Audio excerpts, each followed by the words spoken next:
tal amigos? Buenos días, buenas tardes, buenas noches. Bienvenidos a este programa que llamamos Meta Elecciones 2014. Es el programa de análisis electoral del movimiento de empuje y trabajo alternativo. Por eso Meta, después va a quedar más claro cuando machaquemos con el tema.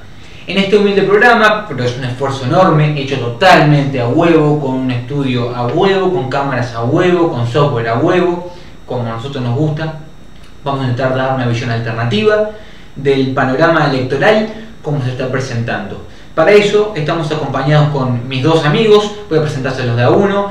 Andrés Irasuste. Andrés, ¿cómo estás? Muy bien. Bueno, bienvenido, vamos a ver cuál es tu enfoque y vamos a conocerte un poquito en el devenir de los programas. También estamos acompañados con mi gran amigo y que me tiene que soportar todos los días en casa, Santiago Pense. Santiago, ¿qué tal? ¿Qué tal, Nicolás? Muy bien. Muchas gracias, bienvenido. Y también vamos a conocerte a vos en el devenir de los programas. Sí, tenemos mucho para comentar hoy, pero bueno, vamos a hacerlo cortito. Cortito de pie, ¿no? Como tiene que ser. Y vamos a arrancar con un video. Este programa va a ser de ida y de vuelta, con videos, vamos a estar analizando hoy las declaraciones de algunos políticos que en el año 89 parecían algo maravilloso y prometían, y hoy ya en 2013 podemos ver algunos baches en las promesas. Por ejemplo, Tabaré Vázquez, que hablaba del boleto de esta manera. ¿Se puede bajar el precio del boleto? Se puede. ¿Quiere que le diga cómo? Eliminando los impuestos que gravan el transporte, cobrando los pases libres a los organismos que los soliciten en vez de pagarlos el usuario, como se hace ahora, subsidiando centralmente los boletos de estudiantes y jubilados. Siempre hay una primera vez. El boleto puede bajar un 40% y ya estamos trabajando para eso. Telo por hecho. Con esto,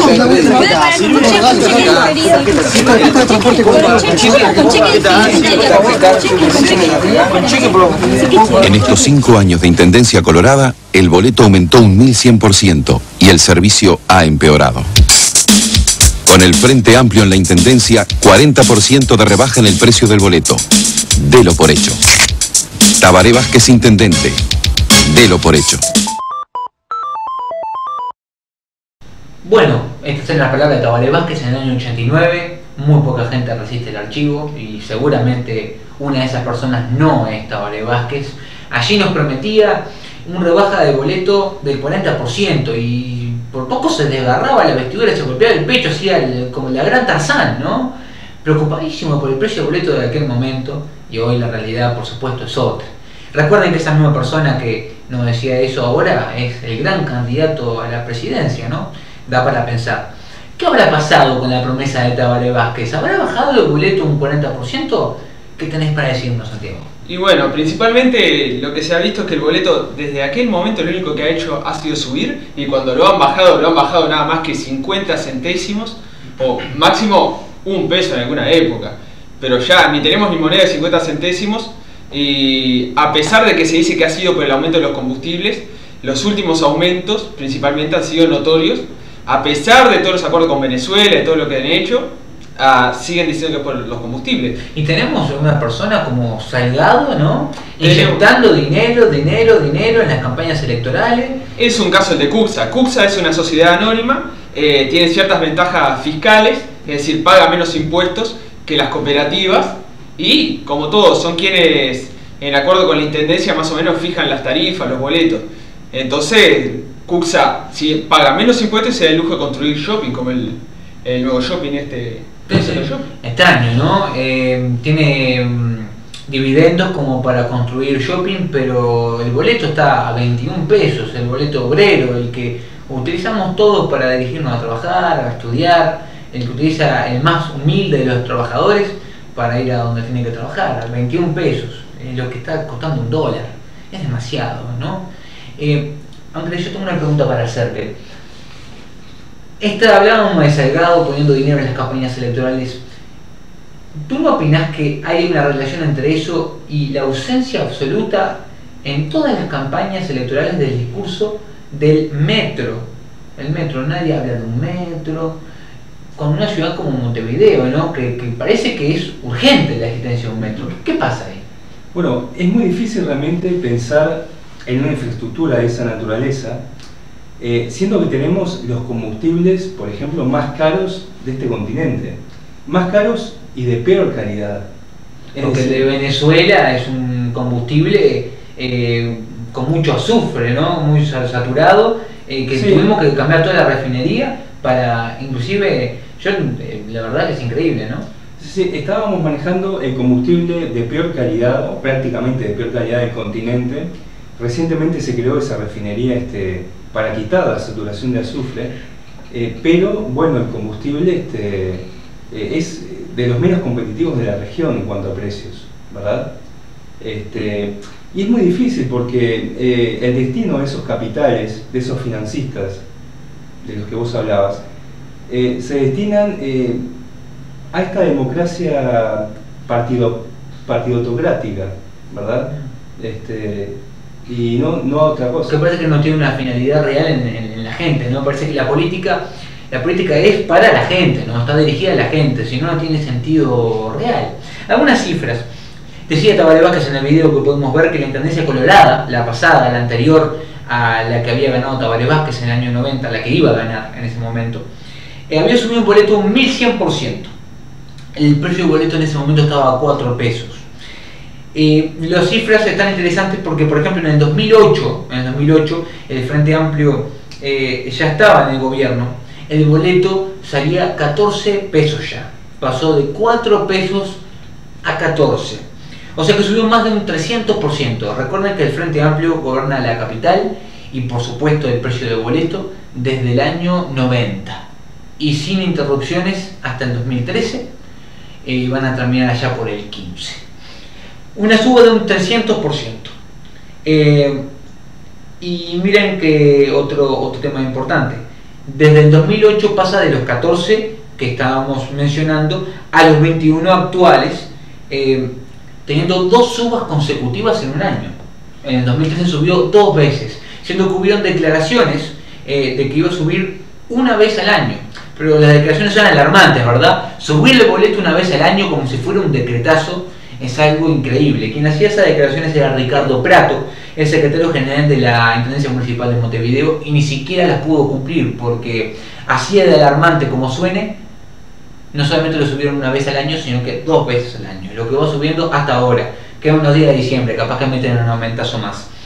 El aumento de más de un 50%, que estamos hablando del boleto desde los 14 a los 21, es mayor al de la inflación que dice este gobierno de izquierda del mismo partido que es el Frente Amplio, que de la Intendencia Municipal de Montevideo, que dice que es menor del 10%. El boleto subió un 50% y la inflación se mantuvo en el 9, en el 8% según cifras oficiales. Y si miramos el precio del litro de nafta, muchachos, que en el 2008 costaba la nafta Super 95, estaba a unos 30 pesos el litro.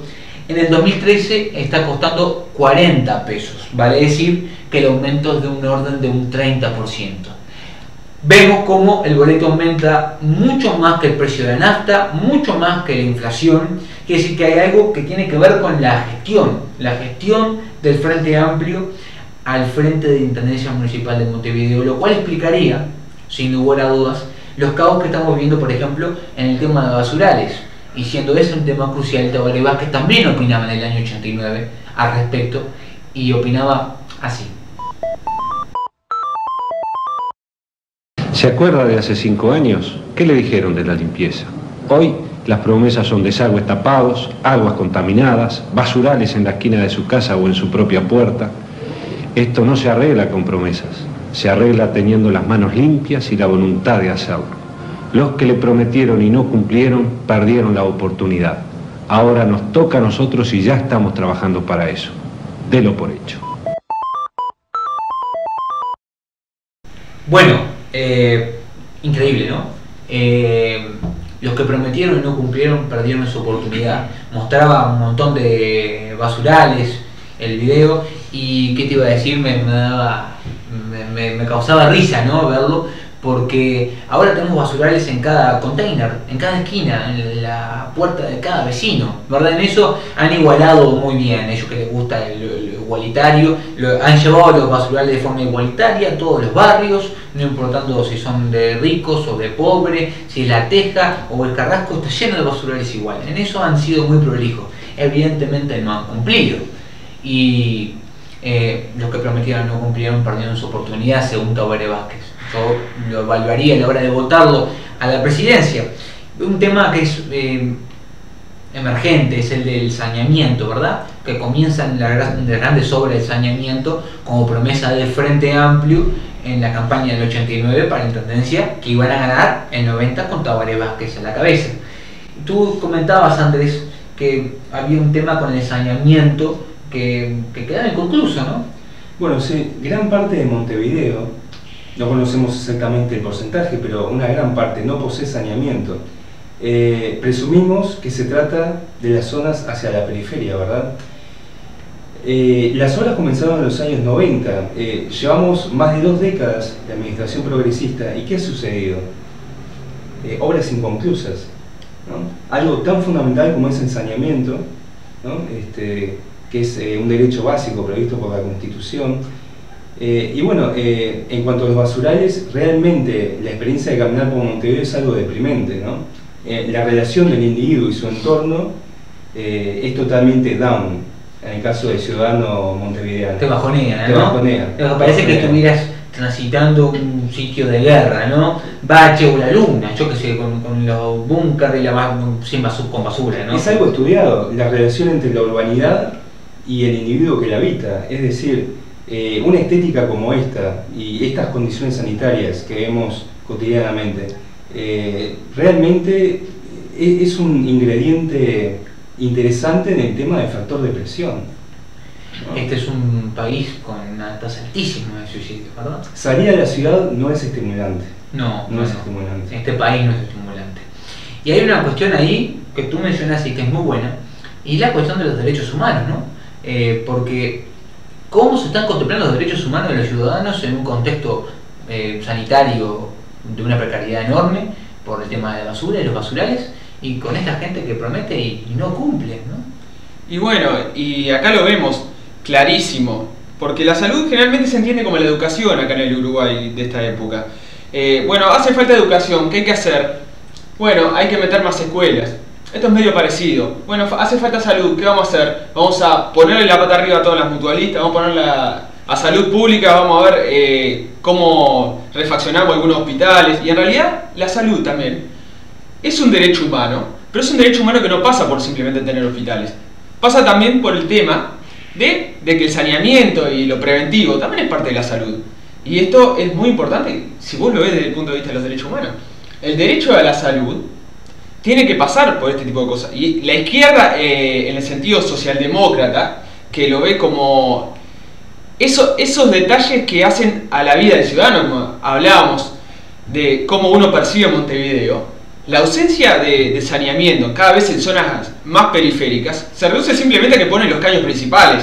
O sea, la estadística se llena diciendo que se pusieron los caños principales, pero el ciudadano tiene que hacer la conexión. Imagínense en un asentamiento, levantarte un asentamiento para ver hasta dónde está el caño colector. Es una irrealidad, ¿no? Y después el tema de que se paga una tarifa de saneamiento. Todos los montevideanos que ya tienen saneamiento pagan una tarifa.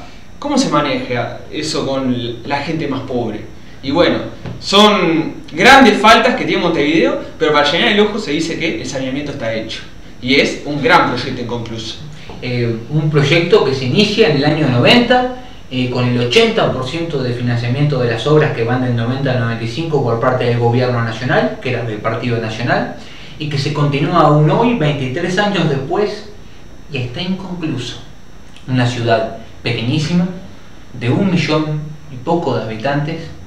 No hay explicación para esto, a no ser la muy mala gestión del Frente Amplio al frente de la Intendencia. Perdón, Nicolás, ¿y esta es la capital de Mercosur?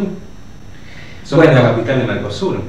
El Mercosur realmente se merece una capital como esta, en el estado actual que está, ¿verdad? Pero eso será motivo de otro programa, ¿eh? Ya es un temón. Pero algunos datos sobre basurales. Datos del 2010. Cuando este gobierno municipal recibía la herencia maldita del anterior, que era del mismo partido, y a su vez el anterior recibía la herencia maldita del anterior, del mismo partido, y del anterior, y del anterior. 235 basurales había en 2010, por supuesto que esta cifra aumentó. 6.700 contenedores, de los cuales ahí cada uno tiene un basural. Vaya al contenedor de su esquina, vecino, vecina, esto no es ninguna locura. Ahí hay un basural. Y 5.700 carritos. Hace poco estaban parando 18 de julio, cortando los carritos porque no dejaban entrar a Ciudad Vieja. 2 días después cortaban los pancheros. Cualquiera viene y corta 18 de julio. Esa es la realidad. Este era el candidato. Todo esto fue originado con Tabaré Vázquez en la intendencia, el mismo candidato a la presidencia de hoy, el que habla de que no va a debatir.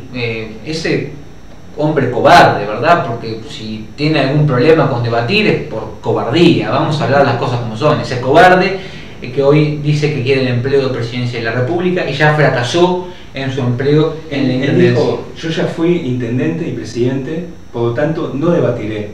Creo que es de las frases más egocéntricas que he escuchado en la política nacional. Y además evaluamos su intendencia con los basurales y con el precio de boleto, pero ahora vamos a evaluar su presidencia en un tema clave, delicadísimo como es el de la deuda externa. Y hoy tenemos un portavoz en el año, por allá por las presidenciales, viejas allá, hace varias décadas, Astori, mírenlo Astori, hablaba de la deuda externa así. Los uruguayos no podemos seguir entregando todos los años a nuestros acreedores privados el equivalente a 16.000 nuevos puestos de trabajo por concepto de intereses de la deuda. Ya lo hicimos durante demasiado tiempo. Es hora de que empecemos a dedicar ese dinero a ustedes, jóvenes de esta tierra. Son ustedes los que necesitan trabajo. Somos todos nosotros los que los necesitamos a ustedes. Vote por usted. Sereñi Astori. Frente Amplio. Bueno, otro Astori, ¿no? ¿Cuántos Astoris hemos visto? Astoris ya liberales, neoliberales, de derecha, de izquierda, Astoris en precandidatos presidenciales, Astori que yo no voy a ser candidato, me la juego por el partido. Hemos visto muchas facetas de Astori, ¿verdad? Esta es otra, un Astori preocupado por los jóvenes, hablando de que no podemos seguir pagando la deuda externa, que contrasta con el verdadero Astori, ¿verdad? El que fue ministro de Economía, y no solamente se olvidó de los jóvenes y la deuda con los jóvenes, y no solamente no se cuestionó la deuda externa, sino que la pagó por adelantado. Hizo un recambio, pasamos de deberle al Fondo Monetario Internacional a deberle a un montón de gente que no sabemos ni quiénes son. Ahora le debemos a más plazo y le debemos más dinero, y la deuda externa, mientras hablamos, aumenta. Deuda que vamos a pagar nosotros, nuestros hijos, los hijos de nuestros hijos, y así sucesivamente. Es un tema preocupante que genera urticaria. Pero Astori, Santiago, por eso es tan resistido, ¿no? ¿En qué términos hablaba Astori hace muchos años? Cuando tenías la bandera de la izquierda y cuando visitaba los comités. Cuando andaba en los comités. Claro. La dirigencia del Frente Amplio que hoy vemos, en los viejos tiempos, se dedicaba a ir comité por comité, incluso el EPP cuando empezaba con las mateadas, con los vecinos. Entonces era el llevar todas las ideas, la causa, todo al pueblo, había que llevárselo y explicar lo que lo estaba haciendo sangrar. Era necesario explicarle al pueblo lo que lo estaba haciendo sangrar. El imperio. Y Astori estaba en primera línea. Astori estaba en primera línea yendo a cada comité a comentarles lo sangrante que era la deuda externa. Y alguno que otro que acotaba. Y Fidel dijo que realmente si pagamos la deuda externa lo íbamos a sufrir por cientos de años. Ya decía porque era impagable. Y Astori escribió libros al respecto, todo con todo su grado 5 en ciencias económicas, todo. Astori fue hasta las últimas consecuencias en el tema de la deuda mientras hacía campaña. Y ahí lo vemos. ¿Dónde está hoy en día? No, hoy no quiere ni auditar la deuda, hoy no la quiere ni auditar. Porque una cosa es decir, vamos a hacer una moratoria, no la vamos a pagar jamás.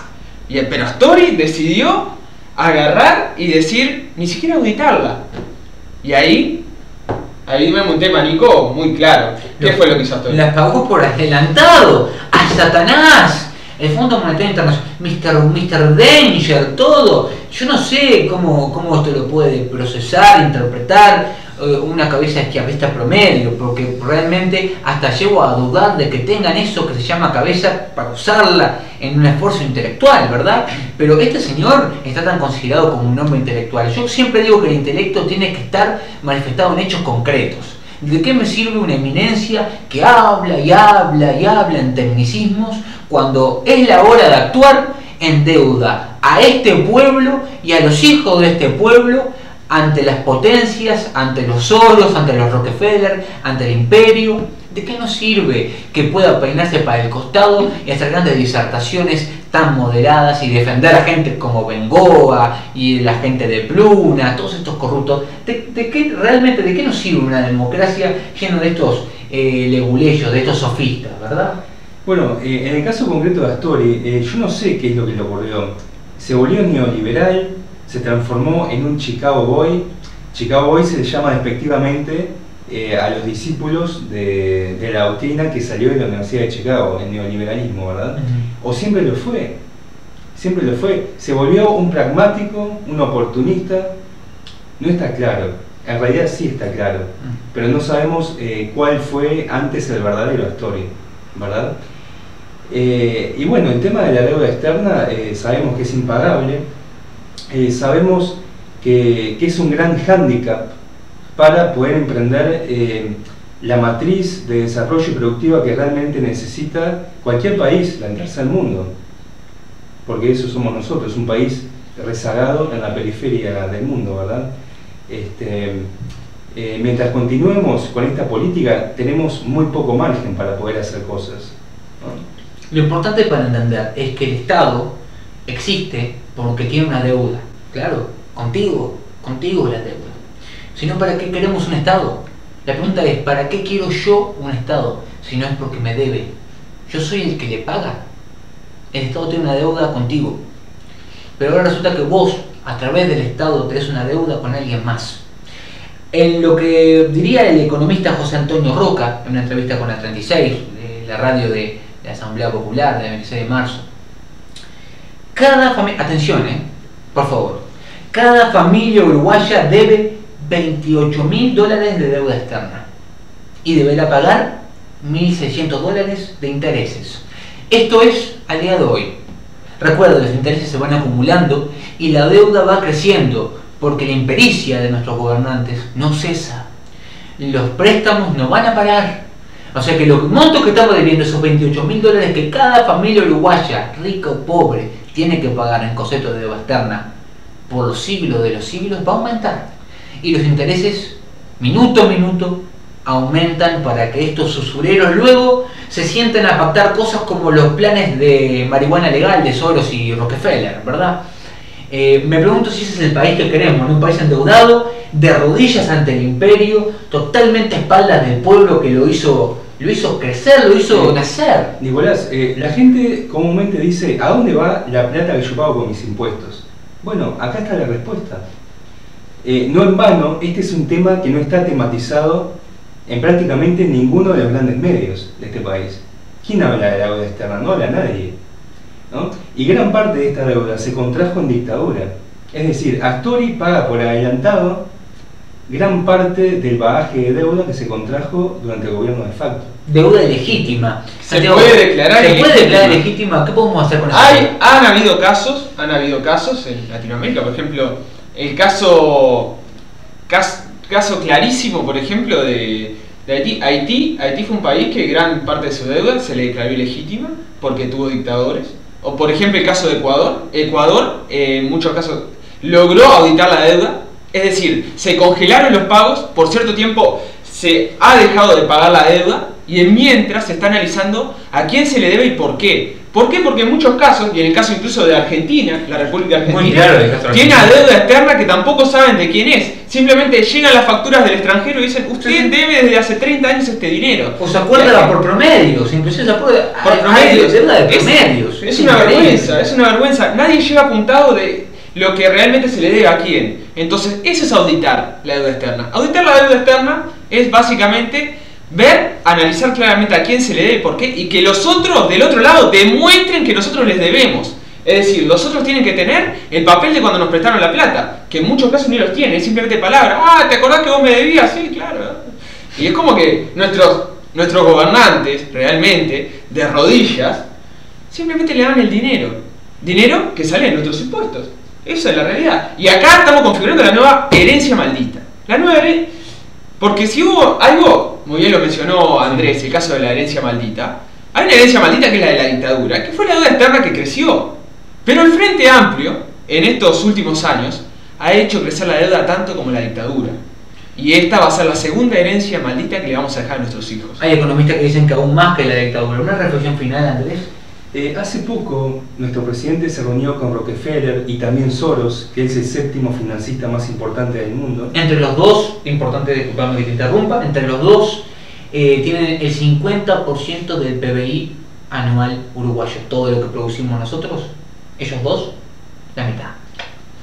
Y bueno, Mujica le decía a Rockefeller, usted, señor Mr. Rockefeller, es el símbolo de una realidad.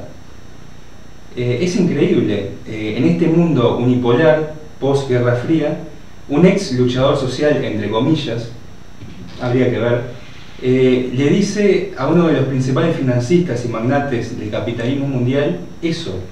Es decir, es un gesto de servilismo a la usura internacional. Gesto de servilismo que ya lo tuvo antes un presidente nuestro, Valle Ordóñez, con Estados Unidos, ¿verdad? Exacto, mismo gesto de servilismo. Hay un paralelismo entre los dos Pepes ineludible, ¿verdad? Pero esa es realidad. ¿Cuál es esa realidad? Yo la tengo clara. Un gobierno de rodillas es un pueblo de rodillas, porque este pueblo no se puede tampoco despegar del gobierno que tenemos. Lo elegimos, votándolo o no, porque esa es la democracia.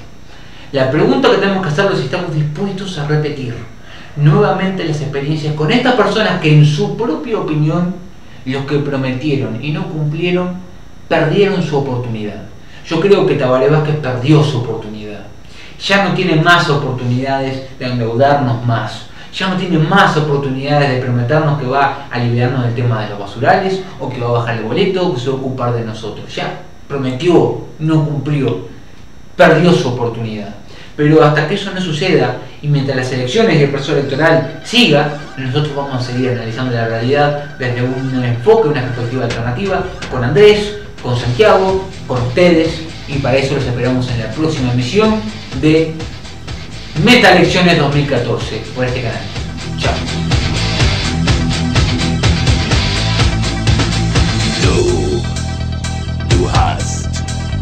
Du hast mich.